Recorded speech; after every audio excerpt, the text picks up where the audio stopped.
The year is 2029. Imagine you are 23 years old. You just graduated with distinction from a good school. You followed the rules, you took the debt, you did the internships, you walk into your first job interview, or rather, you log into a Zoom call with an avatar that blinks a little too perfectly. You aren't applying to be a writer or a coder or a financial analyst. Those jobs don't exist for juniors anymore. You're applying to be a human-in-the-loop quality assurance node. Your competition? It isn't other graduates. It's a software update that costs 0.04 per hour to run. We are watching the structural collapse of the single most important economic mechanism of the last century, the career ladder. It's not just that AI is taking jobs, it's that AI is soaring off the bottom rungs of the ladder, leaving the next generation with no way to climb up, and the current generation with nowhere to land if they fall. If you think your senior title protects you, or that soft skills are your safety net, you are critically misunderstanding the economics of intelligence. Today, we're going to look at the 6 specific ways the corporate ladder is dying, backed by the terrifying math of efficiency, and what, if anything, you can do to survive the fall. Welcome to the end of the apprenticeship era. 1. The junior apocalypse, the great hollowing out. Let's start with the most immediate casualty, the junior employee. For the last 100 years, the white-collar deal was simple. You, the fresh graduate, know absolutely nothing. You're effectively a net negative to the company's bottom line. But the company hires you anyway. Why? Because they can pay you peanuts to do the grunt work. Formatting Excel sheets, writing basic SQL queries, drafting email responses, or summarizing legal discovery documents. In exchange for your boredom, you gained tacit knowledge. You watched how the senior partner negotiated the deal. You saw how the senior engineer fixed the server outage. You learned by osmosis. But here is the brutal economic reality we're facing right now. Artificial intelligence has reduced the value of grunt work to near zero. Let's look at a case study that should send a shiver down your spine. In early 2024, Klarna, the buy now pay later giant, announced that its AI assistant was doing the equivalent work of 700 full-time human agents. It wasn't just doing the work, it was doing it faster, in 35 languages, 24/7, with higher customer satisfaction scores. Now, pause. If you are a fresh grad looking for a customer support or entry-level ops role at Klarna, those 700 seats didn't just move to a cheaper country. They evaporated. They are gone. Physics doesn't allow them to come back, and it's not just customer service. Reference a report by Goldman Sachs from 2023.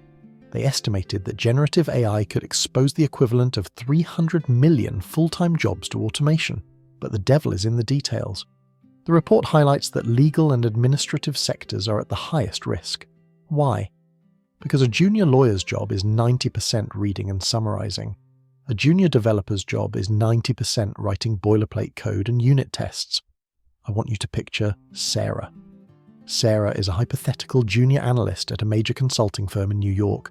In 2022, Sarah would spend 60 hours a week building PowerPoint decks and tweaking financial models in Excel. The firm billed her out at $300 an hour, paid her a salary that worked out to $40 an hour, and pocketed the difference. Sarah was profitable because she was billable inventory. Enter Microsoft Copilot and GPT-4o.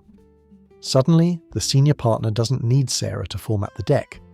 He speaks into his phone, and the AI builds the deck. He doesn't need Sarah to summarize the market research. He uploads the PDF and asks the AI for the top 5 insights. The grunt work that justified Sarah's paycheck, and more importantly her training, is gone. This leads to a terrifying metric known in economics as the barbell effect. Companies are shifting their hiring strategies aggressively. They are hiring highly paid, hyper-specialized experts who can wield AI, the top of the barbell, and they are hiring low-paid physical labor that robots can't do yet, the bottom of the barbell. The middle, the junior associate, the assistant brand manager, the entry-level coder, is the hollowed-out handle of the barbell. If you are currently in college, you are paying tuition to train for a job that is currently being automated by a server farm in Northern Virginia. And the universities? They haven't updated the curriculum because tenure committees move slower than continental drift. Here is the dark irony. We are building tools to make us more productive, but in the process we are destroying the mechanism that creates the next generation of experts. If you never grind through the grunt work, do you ever actually understand the nuance of the job? Which brings us to the second, much scarier point. Before we get into the Apprentice Gap, if you are currently feeling a creeping sense of existential dread about your career prospects, go ahead and hit that subscribe button. We cover the intersection of money, tech, and the collapse of society every week, and you're going to want to be notified when we figure out a solution. Also, leave a comment. If your boss replaced you with an AI tomorrow, what is the first thing that AI would mess up? I want to hear the specific chaos. 2. The Apprentice Gap. How do you become senior? There is a concept in aviation called the children of the magenta line. It refers to a generation of pilots who learn to fly on highly automated aircraft, planes that practically fly themselves following the magenta line on the GPS display. These pilots are great at managing systems, but when the autopilot disengages during a violent storm, they sometimes lack the raw stick and rudder skills to keep the plane in the air. They never struggled enough with the machine to truly feel it. We're about to apply the magenta line problem to the entire global economy. This is the Apprentice Gap. To become a senior software engineer, you usually need about 10,000 hours of coding. A lot of that time is spent debugging stupid mistakes, writing simple functions, and reading documentation. It is painful. It is slow. But that struggle is what builds the neural pathways in your brain that allow you to intuit a complex system architecture 10 years later. If an AI writes 90% of your code, you're not learning to code, you're learning to review code. Now, you might say, so what? Calculators stopped us from doing long division, and we're fine. But this is different. This isn't about calculation, it's about judgment. Let's look at the medical field. A study published in JAMA Internal Medicine showed that AI chatbots are already better at diagnosing rare diseases than some resident physicians. Great for patients, right? Maybe in the short term, but imagine a medical resident in 2030. They don't diagnose the easy cases anymore. The AI does that instantly. They don't write the patient notes. The AI listens to the conversation and transcribes it. They don't even look up drug interactions. So how does this resident eventually become the attending physician who knows what to do when the AI is wrong? AI operates on probability, not understanding. It hallucinates. It makes up case law.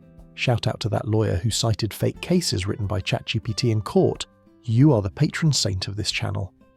If we eliminate the junior phase of careers because it's not economically viable to pay humans to do it, we sever the pipeline of expertise. In 10 years, we will have a massive shortage of senior talent. The seniors we have now will retire or die. The juniors of today aren't getting the reps. Who is left to run the ship? This creates a perverse incentive for corporations. It is the classic tragedy of the commons. Every individual company looks at their P&L, profit and loss statement, and says, it makes no financial sense for me to hire and train juniors. It costs $100K, takes 2 years, and they might leave. I'll just hire a senior who uses AI, or I'll just use AI agents. But if every company does that, nobody creates new seniors. The ecosystem collapses. We are seeing this happen in real time in the software industry. Stack Overflow traffic has plummeted. Why? Because people aren't asking, how do I fix this error anymore? They ask ChatGPT. They are getting the answer, but they aren't learning the why. We're creating a generation of prompt managers, people who know how to ask for a result but have no idea how to verify if the result is actually good, safe, or scalable. And here is the punchline. If your only skill is prompting the AI, you are not the pilot. You are the passenger. And passengers can be kicked off the plane at any time. But wait, it gets worse.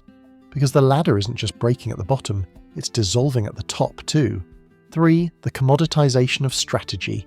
Middle management is toast. If you're sitting there thinking, well, I'm a middle manager, I manage people, I do strategy, I'm safe, I need you to pour yourself a drink. You're actually in the most dangerous position of all. For decades, middle management has been the buffer layer, the transmission fluid of the corporate engine. You take orders from the C-suite, translate them into tasks, and ensure the juniors execute them. You also collate data from the juniors and present it to the C-suite. You are a router of information.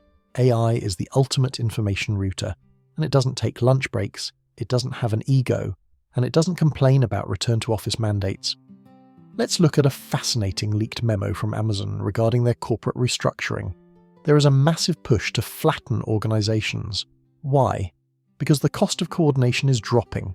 In the past, a CEO couldn't manage 1,000 people directly. They needed VPs, who needed directors, who needed managers. It was a pyramid of control. But what if an AI system can track the KPIs, key performance indicators, of 1,000 employees in real time? What if an AI can schedule the meetings, allocate the budgets, and flag underperformance instantly? The strategy work that middle managers pride themselves on is often just pattern recognition.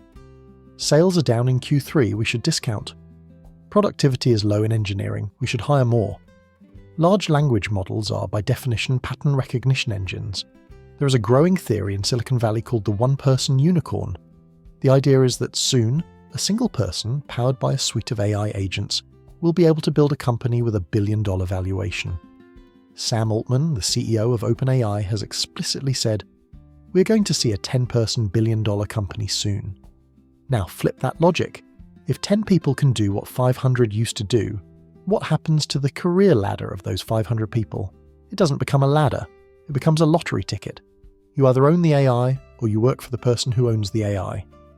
The 40 rungs in between, the VP of regional sales, the director of brand synergy, those are inefficiencies waiting to be corrected by an algorithm. This is the death of the safe corporate career. The idea that you can be mediocre, keep your head down, get your 3% annual raise, and retire at 65 is over. That path relied on organizational inefficiency. AI eats inefficiency for breakfast. So, where does that leave us? Are we all doomed to be gig economy serfs serving our silicon overlords? Not exactly. But the rules of the game have changed so drastically that playing by the old rules is suicide. Which brings us to point number 4, the rise of the Centaur. 4, the rise of the Centaur, the only way out. For now. So, is it game over? Are we all just waiting to be turned into paper clips? Not yet. There is a survival strategy, but it requires you to abandon your ego at the door. It's called the Centaur model. The term comes from chess. After Garry Kasparov was crushed by IBM's Deep Blue in 1997, everyone thought human chess was dead, but it wasn't. A new format emerged called freestyle chess, where a human plays alongside a computer. These teams, human plus AI, are called centaurs. And here is the fascinating statistic. In the early days of Centaur chess, a decent player with a decent computer could beat the strongest supercomputer alone, and they could destroy the strongest human grandmaster alone. The combination was superior. This is currently the only lifeboat in the corporate ocean. A study by Boston Consulting Group, BCG, involving 750 consultants, found that those using GPT-4 finished tasks 25% faster and at 40% higher quality than those who didn't. But here is the edgy twist that HR won't tell you. The boost wasn't evenly distributed. The AI acted as a massive skill leveler. It took the bottom-tier consultants and made them perform like top-tier consultants. But for the actual top-tier experts, the boost was smaller. Sometimes it even hurt them because they became lazy and trusted the AI too much. This is the new career ladder.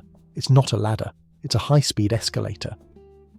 If you can be a centaur, someone who knows exactly how to prompt, chain, and verify AI outputs, you can do the work of 5 people. You become a 10x engineer or a 10x marketer overnight. But there is a trap. Being a centaur works right now because the AI is imperfect. It needs you to guide it. It needs you to be the human in the loop. But what happens when the horse part of the centaur gets faster, smarter, and more autonomous? Eventually, the horse looks at the human rider and asks, "Why are you so heavy?" The centaur phase is a transition period. It is a window of opportunity, maybe 5 years, maybe 10, where you can make a killing by being the person who wields the weapon. But do not mistake this for long-term job security. You are training your replacement every time you correct its output. You are effectively the parent teaching a child to ride a bike. Eventually, they ride away. Speaking of riding away, if you're planning to escape the AI apocalypse by moving to a farm and going analog, hit the like button. If you're planning to upload your consciousness to the cloud and become the AI, hit the share button. And seriously, let me know in the comments. What is one skill you have that you genuinely believe a computer will never be able to do? Be specific. Empathy is a lazy answer. I mean a task. Let's argue in the comments. 5. The death of paying your dues. The end of corporate culture. Let's shift gears from economics to sociology. Because the death of the career ladder isn't just about money, it's about the death of corporate culture as a mechanism for growth. We all hate paying our dues. We hate the late nights, the fetching of coffee, the revision of slide 42 for the 10th time. But sociologically, those rituals served a purpose. They were hazing rituals that built trust and signaled loyalty. When you grinded through a weekend with your team, you bonded. You built social capital. That capital is what you cashed in 5 years later to get a promotion. AI destroys the grind economy. If the grunt work disappears, as we discussed in point number 1, the hazing rituals disappear. If I can generate the report in 3 seconds, I don't need you to stay late. If I don't need you to stay late, we don't order pizza together. If we don't order pizza, I don't learn about your kids, and I don't feel bad when I lay you off. Work becomes purely transactional. This is accelerating the gigification of white-collar work. If tasks are easily defined and automated, why do I need a full-time employee with benefits, health insurance, and a career path? I just need an output. We are moving toward a Hollywood model of employment. In Hollywood, you don't have a job at Paramount for 30 years. You come together for a project, a movie. You have a director, actors, lighting crew. You work intensely for 6 months. Then the movie wraps, and you all disband and look for the next gig. In the AI future, companies will shrink to a tiny core of owners and architects. When they have a project, they will spin up a team of AI agents and hire a few freelance centaurs to manage them. Project done, contract over. This destroys the very concept of a career path. A path implies a destination within a structure. This new model is just island hopping. You're a mercenary, and mercenaries don't have mentors. They have clients. If you're waiting for a mentor to take you under their wing and guide you to the C-suite, you're waiting for a train at a station that closed in 2019. The seniors are too busy trying to stay relevant to teach you, and the company has no incentive to invest in you because you'll be a freelancer in 2 years anyway. It sounds bleak, but for some of you, the hyper-independent, the entrepreneurial, this is actually good news. No more politics, no more FaceTime, just results. But for the average person who wants stability, it's a nightmare. 6. The Jagged Frontier, the skill lottery. Here is the weirdest part of the AI revolution. It doesn't replace skills linearly, it is jagged. Researchers from Harvard and Wharton coined this term, the jagged technological frontier. Imagine a wall. Everything inside the wall, AI can do perfectly. Everything outside, it fails at completely. The problem is the wall is invisible and shaped weirdly. For example, AI is incredible at writing a sonnet about a toaster in the style of Shakespeare. Inside the wall, AI is terrible at consistently counting the number of R's in the word strawberry. Outside the wall, though it's getting better. AI can pass the bar exam in the top 90th percentile, but it struggles to plan a complex itinerary that accounts for physical travel time and human fatigue reliably. This creates a skill lottery. In the old career ladder, we knew what was hard. Calculus was hard. Data entry was easy. Therefore, calculus paid more. Now, writing code, traditionally a hard, high-paying skill, is moving inside the wall. Writing a generic marketing email, an easy skill, is deep inside the wall.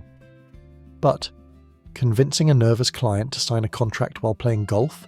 That is firmly outside the wall. Fixing a plumbing leak in a weirdly shaped basement? Outside the wall. The career ladder was built on the old hierarchy of difficulty. That hierarchy has been inverted. We are seeing a resurgence of value in high-touch and high-physicality roles. The future career ladder might not be junior analyst, senior analyst, VP. It might be plumber, owner of plumbing company + tycoon, or nurse-to-nurse practitioner, specialized care coordinator. The safe desk jobs are in the kill zone. The messy, human, physical, emotional jobs are the bunker. This is why we see headlines about trades being the new tech. It's not just hype, it's a flight to safety. You can't outsource a haircut to a server in Virginia. You can't ChatGPT a broken HVAC system. If you are sitting in a cubicle right now, manipulating digital symbols on a screen, you are standing on the jagged frontier, and the wall is moving outward every single day. So how do you actually prepare for this? What is the new ladder? Let's talk about the final pivot, the shift from employee to owner. 7. The ownership imperative, the new ladder. If you remember nothing else from this video, remember this equation.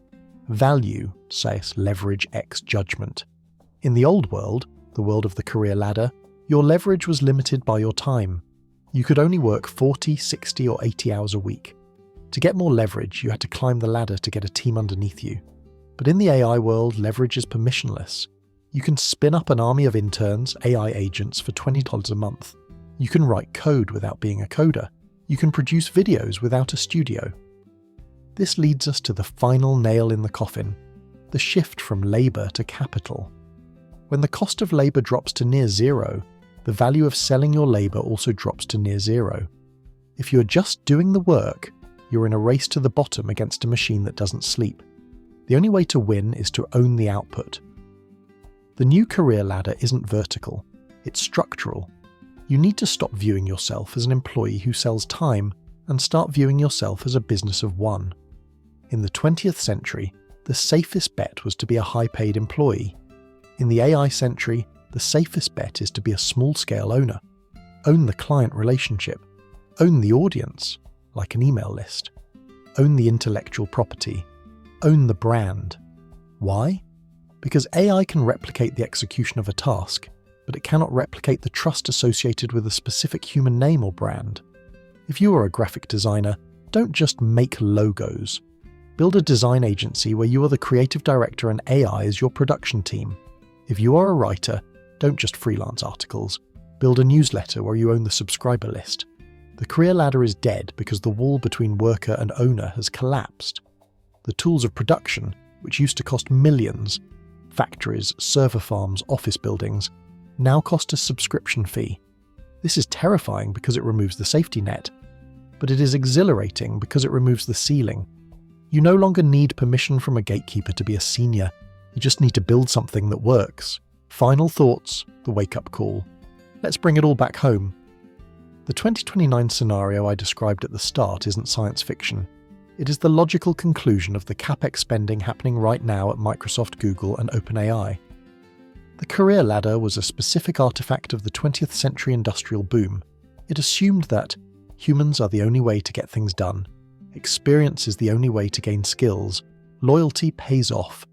All three assumptions are now broken. The junior role is being automated, the middle manager role is being flattened, the senior role is being transformed into a centaur. So what do you do tomorrow morning? Stop optimizing for titles.